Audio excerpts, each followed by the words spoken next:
Are you experiencing a friendship recession? The term was coined in 2021 by the American Survey Center to describe this really alarming phenomenon that shows that many adults have completely lost their close friendships or they don't have any. Today, we're going to talk to our very special guest, one of our favorite guests, Florence Ann Romano. She is coming back to the show to talk about her brand new book that's called Build Your Village, a guide to finding joy and community in every stage of life. It just came out in February of 2023, and it provides these wonderful strategies of how to build healthy, supportive, what she calls villages around us, and the points that we really need to know to do that. So join me today. This is going to be an amazing episode, and I think you'll get a lot out of it. It's going to be awesome. Welcome to Florence Ann Romano. This is Mary Jo Tinlin from Teaching Your Toddler, and today we are so happy to welcome back Florence Ann Romano to the show, our frequent guest, and we're so happy to have her again. Florence, welcome to the show. Thanks for talking to us today. I'm so happy to be back with you. It's always like visiting a friend when I'm with you. So Aw. I'm always so thrilled to be here. Thank you so much. Well, today I love our topic because unfortunately we have to talk about this. It's an unfortunate topic to talk about, but it's fantastic. And that is sort of making these connections in our village, what you call your village, right? And I want to talk about that. So I know it ties into your book. So we'll talk about how to make that connection and those types of villagers and all those kinds of things. And then we'll talk about your book, of course, too. So what is a support system, or what is your village? Can you tell us what that means first? Well, I'm the moms listening out here. I always laugh because I think the one thing I hear the most is bemoaning the fact, where is this village that people talk about? Is there a number to call? Do they just show up at your door? Is there a roadmap for it? What is this village? You hear that proverb, it takes a village to raise a child. And we all agree that that's true. But the villages look different. The communities look different. And beyond that, it isn't just something that's isolated to parents. Mm-hmm. People who don't have children also deserve to find their people. They deserve to have a support system. Mm-hmm. And it was really during COVID that I started looking around and thought to myself, gosh, on a global level, we all know what it feels like to lose our support systems. How often does that happen, Mary Jo, where we all know on a global level what something feels like? Not So it was often. really, right? It was Yeah. a really collective experience. But after COVID kind of started to subside and everyone had to get back to socializing, had to get back to connecting, there seemed to be a disconnect from the connection. People were, absolutely distraught over the fact that they couldn't have their support systems when they were ripped away from them. But then when it was time to get them back, it seemed very difficult for people to do that. And not only did they not know how to do it, it was almost like they needed to be taught all of those skills all over again, but they didn't necessarily want to do it either. And Isn't so it that weird how got me fast thinking, we forgot that? Like after isn't living it our whole lives like that, and then suddenly we right? forgot after just whatever it was, 18 months or whatever. Yeah. Right. And it got me thinking about this concept of village. And if we all are out there wanting someone to help give us a roadmap to it, then how does that roadmap work for you? And the best Hmm. way for, at least in my mind, I thought to be able uh, to kind of illustrate that skill was through 6 archetypes of Hmm. villagers that you identify with. Who am I as a villager? And then who am I looking for in my village of these 6? Hmm. So it's a lot of honesty, a lot of vulnerability that goes into that work, but that's what actually starts to build that support system. Oh, fantastic. I don't want to give away all your secret sauce No, from your book, but can you tell us about those archetypes a little bit? sure, sure. So the 6 are accepting, dependable, cheerleader, communicator, organizer, and healer. Now, I know when I just go through a list like that, you're like, wait a second, define each of those. I'll go through them a little bit, but I always like to give that list of 6 first because it's always so funny to me how people, as soon as I start saying those words, they start casting in their head who they think the people are in their lives that fit into those roles, which is exactly what I want you to do. It is Hmm. like casting a movie or Hmm. casting a play. These are your main characters. Hmm. And without me giving a definition to any of them, I bet you're already starting to get a sense of, who those people are and what you think the definition might be. But let's start. I'll give you a couple examples maybe of the 6 major. Let's start with the dependable one. are, and you know what? Actually, I'm going to change mine. Then let's go with accepting. Accepting is the first one I mentioned. Accepting villager is usually the first person I say you cast in the village because that's the one who doesn't judge you. It's the non-judgmental one. It's the one you're going to go to confide in, to tell your deepest, darkest secrets to. And that's a pretty important person in your life. And then let's look at the last one that I talked about, the healer.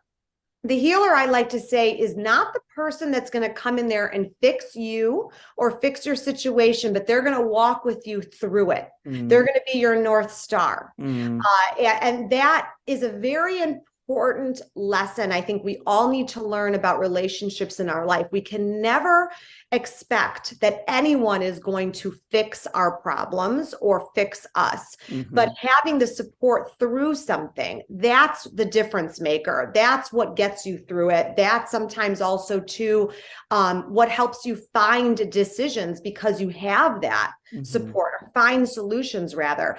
So those are a couple examples of those villagers. And the other thing I want to mention too is as you're doing this work and figuring out who these people are in your lives, one of the things people say to me all the time is, gosh, I don't think I have any of these people. Well, you probably do. There probably are people that are in your life that are fulfilling a certain role. But here's the secret. They might not be sitting in the right seat. You may have cast some of these people in the wrong roles. Maybe your organizer villager, for example, this is the one that you delegate to. This is the one, if you have a stove and it's, it's a bunch of pots on the stove and the water is starting to boil, that person's not going to let the water boil over. That person's going to put a lid on the pot. That's the person that kind of can temper the situation, is kind of your reasonable thinker. Maybe you're putting a friend in that position when they're really not the organizer at all. You can't delegate tasks to them.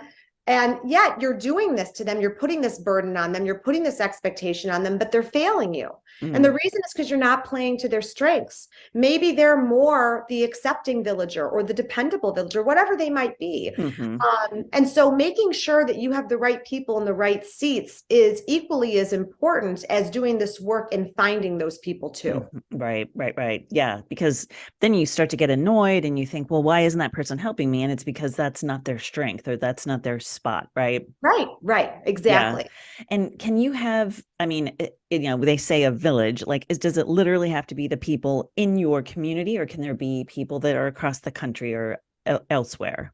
Yeah, I think that's the wonderful thing about our world today in terms of technology, and something we certainly used during COVID was the virtual village. I mean, look at me, look at you. We are virtual villages to a lot of different people, and that's a wonderful way to grow, to have new experiences, to have friends from all different cultures, perhaps.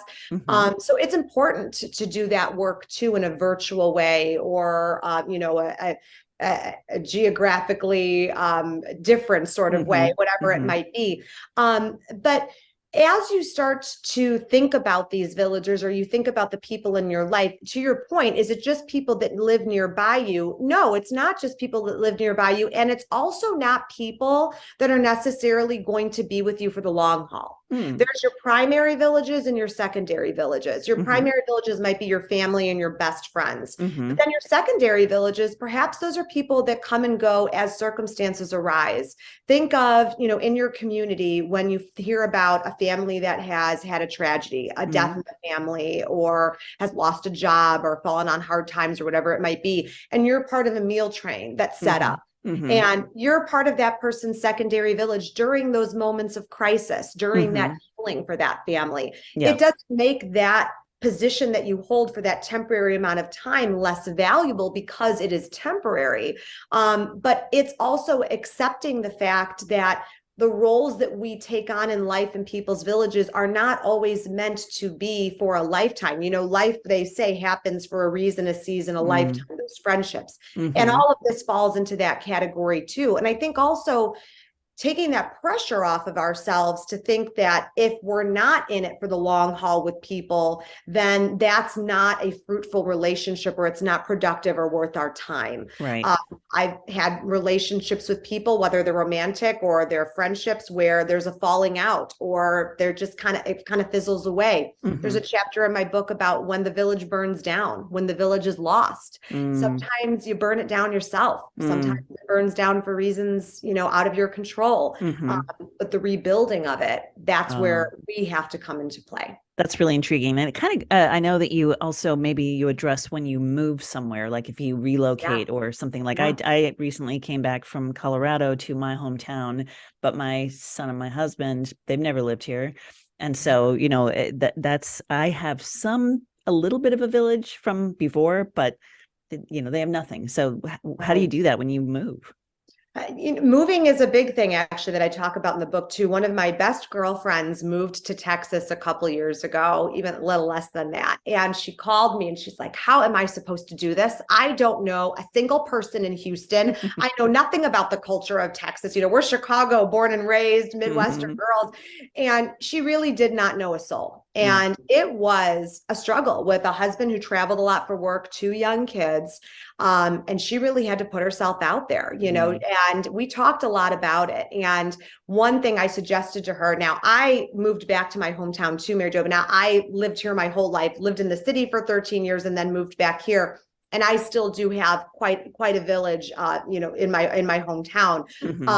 But I was new to my block. I was new, and all these people had families. All these people had children. I'm not married. I don't have children. I felt like the outsider. Like, who wants the single girl living on the block? I don't think anyone. So what I did actually was put together little gift baskets, did not cost a lot of money at all. I put a card in it that had a note from me, my name, my phone number, my email address, and where I lived. And it was so nice because all of the neighbors then came and dropped by and met me and said hello and thanked me for the gift basket and all that. And all of a sudden I had, 14 new friends, from like all around here. And we have a very tight kind of block and community that I'm a part of and that they've taken me into. But I realized in that moment for myself, where I didn't really know what to do or how to really connect back with people or how to be a good neighbor necessarily. I lived in an apartment building for so long. What was this kind of house life, for me? That was my way of trying to connect with people, and they reached back, and I'm very grateful that they did. But it took putting myself out there in some sort of way of putting some effort in order to do that. So that's my message there too, is if you want it to be different, if you want to connect with people, then, maybe volunteer somewhere in the community, and that's a nice way of meeting people that are like-minded and have similar values to you. But maybe it is, knocking on the doors of your neighbors and putting together a little open house or something like that so you can meet people. Right. Yeah, that's interesting. I mean, I've had that thought, like in my new neighborhood. Again, I live very far south from where I grew up, and so I don't know anyone really either. And it's so weird that I can't like text my neighbor when we're out of town and say, hey, did the house burn down or whatever? Like, I don't know anybody, and that's my fault. But I mean, I love that idea. So I think that those are great. And I know you're sort of talking about that give and take of like, you do have to sort of put yourself out there, right? And make that effort, because they're not just going to come over. Again, people are so, like you said, from COVID, even people are just so scared, and they're not. I mean, I know our next door neighbor is still masking, so I'm kind of assuming like, I'm not sure if I would go talk to them, right? Because I don't know if they would be comfortable with me coming over there, right? So I don't know. We're all in kind of weird places still. Right. And you're accepting where people are. That's part of it too. What people's boundaries are, their comfort level. But that's why if you drop a note at the door and you give your information, then at least it's someone that could text you and let you know if your house is burning down, even if they don't want to have a social relationship with you. And believe me, there are some of those people that even without me dropping a note at someone's door, a neighbor was going to come to my house and introduce themselves. And they were just that type of people. But this work that we're talking about, the connecting with people, it's not necessarily a reflex or a natural to everyone. I'm not really a wallflower, so you can kind of drop me in any social situation and I'll be okay. Right. I understand that for people that weren't already very animated or inclined to be very social from the jump, when they went through COVID and got to retreat, they got to kind of be that turtle in the shell. it kind of was a little bit even more difficult to come out of that shell after all of that, because you had an excuse why you didn't have to socialize, why the yoga pants and Netflix was way more interesting than connecting with people. Right. So it does take effort, like anything in life. And I always say that, like, here's the book, here's the roadmap, the way I see it, in terms of village for connecting to people. I can give you the directions, but you have to get in the car and drive there. I can't make you do that. And just like anything in life, until you want it to change, it won't. You have to be ready to make the change. You have to be willing to put in the work. Yeah. And I know, especially for moms, because so many little kids, like that's their whole life. COVID was their whole life. And so being in a mask was their whole life. And so having mom go out there and talk to people and actually connect and that kind of thing is really good role playing as well for them to see it's safe, it's okay, right? Like, and I don't know if you have any thoughts or tips or whatever, but moms go to the park, they go to the play places, they go to maybe art class with it for their child or whatever. How can they sort of like, I mean, besides just starting to talk to somebody, what else can you do? Well, yeah, putting yourself out there and just starting to talk to someone, that's sometimes hard, sometimes easy, depending on the person. But one thing I think that's interesting too, when you're trying to figure out where you fit in, and my friend who moved to Texas, this is something she had to do too. As she signed her kids up for different things, she, again, not a wallflower, was, walking up to people and chatting. But generally, I think going in with a question is the best thing. And this is an easy icebreaker for you. For Megan, my friend who moved, I suggested to her, you're new to the neighborhood, tell them that, but then also ask for their opinion on maybe where you should get involved, the ages of their children, when they moved here, how was it for them for their transition? Were they born and raised in Texas? All that. People tend to put their guard down when you talk to them about their life, not deep, dark secrets, but when you ask them about their children, or, that's a soft spot for them. Go in with a couple of those questions ready, because people generally, most of the time, want to help. They want to share. That's and great. If they're thinking that they can be helpful to you in that moment, then they're going to feel like, oh my gosh, I'm able to give back in some way. I'm able to be effective right now. And then hopefully you start to have a more meatier or a deeper conversation there. Or maybe you exchange phone numbers and they're like, hey, if you ever have any questions, or if you need anything at all, I'm here, let me know. We can get the kids together, whatever it is. But it sounds very small, but going in prepared with a couple of things to ask might help you feel like you have more control in a situation that feels kind of awkward. 100%. Yeah, no, I love that idea. I know we just recently found out, talking to my son's girlfriend's parents, just talking about like things, and organically it came out like this great place to buy meat products that are natural, they're local and all these things. I mean, I would never have known where that place was. I would have not found it on my own, even though it's like literally right down the street.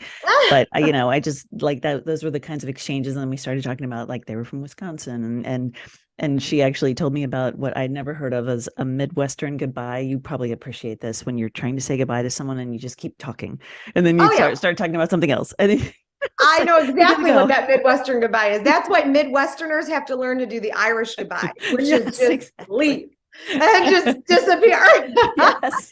I just recently heard that term. I had never known what that was. My husband is the master of that. Absolutely. I got to go to the bathroom. See ya. I mean, it's God. See, I appreciate that, because I don't know how to do that. I mean, and I'm also Italian, so it is even worse. It's a tour, it's, you've got to go and you're kissing everyone 1,000 times. And it's like, oh my gosh. My uncle used to say we needed lips on a stick to just go around and just do this to people. And I was like, you know what? That's smart. And you tell he wasn't Italian. Sorry, he's not Italian. He didn't want to do that. Lips on a stick. Oh, that's funny. That's good. Oh my gosh. Well, gosh, these are great ideas. What else do we need to know about your book, or about the, this topic? What else can we tell people? This work, like I said, is a lot of honesty and a lot of vulnerability. And I know that's not always a comfortable place to go. But I also have been a person who's read those self-help books or those personal growth books. And you're like, I'm not going to do any of this. This is all way too hard. This is a heavy lift. I don't have time for it.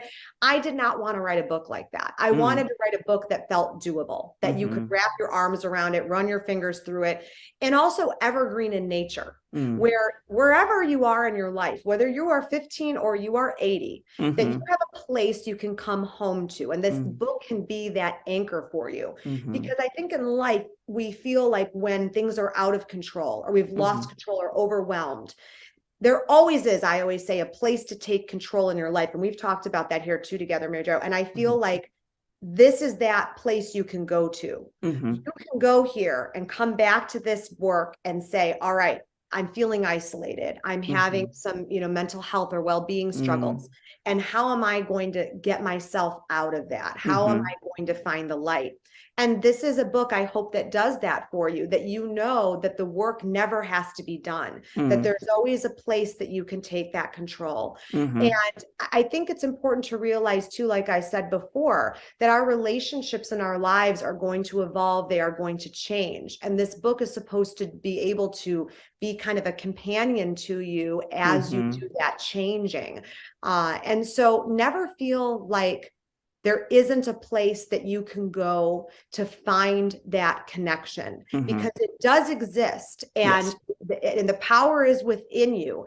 And I don't expect anyone out there to have all the ideas on how to solve it. Mm-hmm. That's why, you listen to podcasts or you read books or you do things like that so you can gain that knowledge from other Mm-hmm. people's experience. Mm-hmm. So if you are suffering from any of those things, those feelings of isolation, emotional well-being, mental health. I mean, we have a mental health crisis in our country right now. Yes. There's a reason that's going on. They Yes. say that there's a friendship recession going on right Mm-hmm. now. All of that is true. This Mm-hmm. does not mean the book is to replace therapy or counseling or any sort of Mm. professional help, but it can be another support piece for you in Mm-hmm. that puzzle. That's fantastic. So, of course, we'll link to it in the show notes. But since we're on video and audio, can you tell us the name and show us? Do you have the book right there? Can you show Wait, us? if you don't mind me like standing up for a Oh, no, second. of course not. Okay, here it is. Woo! Here is Build Your Village. Build Your Village.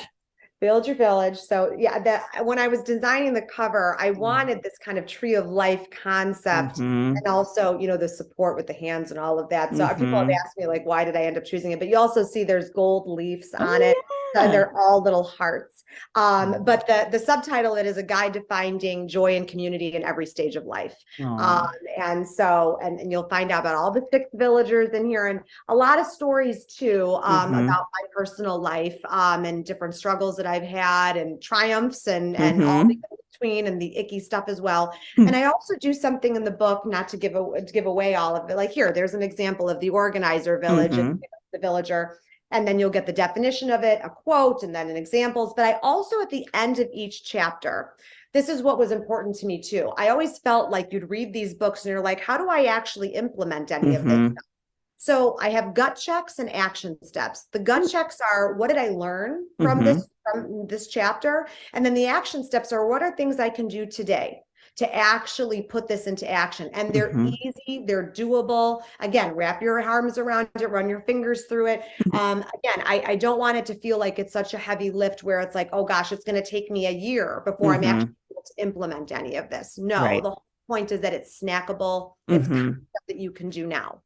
That is awesome. Oh my gosh. Well, thank you. Again, we'll put it in the show notes.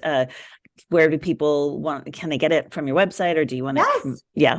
Yes, anywhere books are sold. You can go Okay. visit me on my website, florenceann.com. Follow me on social media, Florence Ann Romano. I am your virtual village. I do answer every DM that I get. Oh, And so please never hesitate. This work is not meant to be done alone. And I really like to be a part of your journey as you go through it.